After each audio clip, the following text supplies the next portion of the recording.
احمد آباد میں جو گجرات کا ایک بڑا شہر ہے، وہاں پر 30 ائمہ اکرام کو تقریباً وہاں کے مسلمانوں نے نئے گھر بنا کر دیے۔ اس طرح کی بڑی خبر کھل کر آئی ہے۔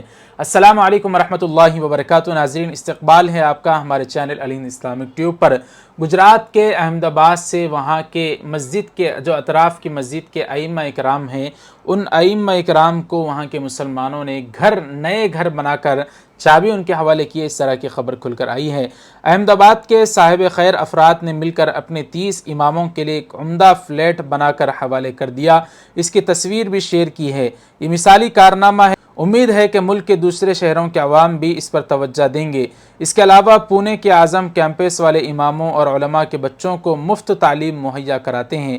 اللہ ان کو بھی جزائے خیر دے۔ ناظرین، اس بات کی ضرورت ہے کہ ہر علاقے میں، چاہے ہندوستان ہو، پڑوسی ملک ہو، بنگلہ دیش ہو، جہاں کہیں بھی اس طرح سے علماء ائمہ کی تنخواہیں بہت زیادہ کم ہوتی ہیں، وہاں کے مسلمانوں کو چاہیے کہ کیونکہ ہم حکومت سے کوئی فنڈ نہیں لیتے اور نہ بھی لینا چاہیے، تو اس لیے مسلمانوں کی ذمہ داری ہے کہ گجرات کے احمد آباد کے مسلمانوں نے جس طرح کا عظیم کارنامہ انجام دیا، ہم دعا کرتے ہیں اللہ تعالیٰ ان کو جزائے خیر عطا فرمائے۔ اسی طرح ہر مسلمان کو عملی جامہ اس کام کو پہنانے کی ضرورت ہے کہ ہر علاقے میں مسلمانوں کے جو ذمہ دار حضرات ہیں ان کو بیٹھ کر وہاں کی مسجدوں کے ائمہ، مدرسے میں پڑھانے والے مدرسین اور مؤذنین اور تمام دین کے خدمت گزاروں کو اس طرح سے آسانیاں فراہم کرنی چاہیے۔ جزاکم اللہ۔ السلام علیکم ورحمۃ اللہ وبرکاتہ۔ دوستوں، اگر آپ بھی کسی جسمانی امراض سے، خاص طور پر شادی کے متعلق امراض سے پریشان ہیں تو آپ کو گھبرانے کی ضرورت نہیں ہے، کیونکہ تمل ناڈو کے پرنامبٹ سے تعلق رکھنے والے حضرت حکیم ناصر الدین صاحب دامت برکاتہم سے آپ اپنا علاج کروا سکتے ہیں،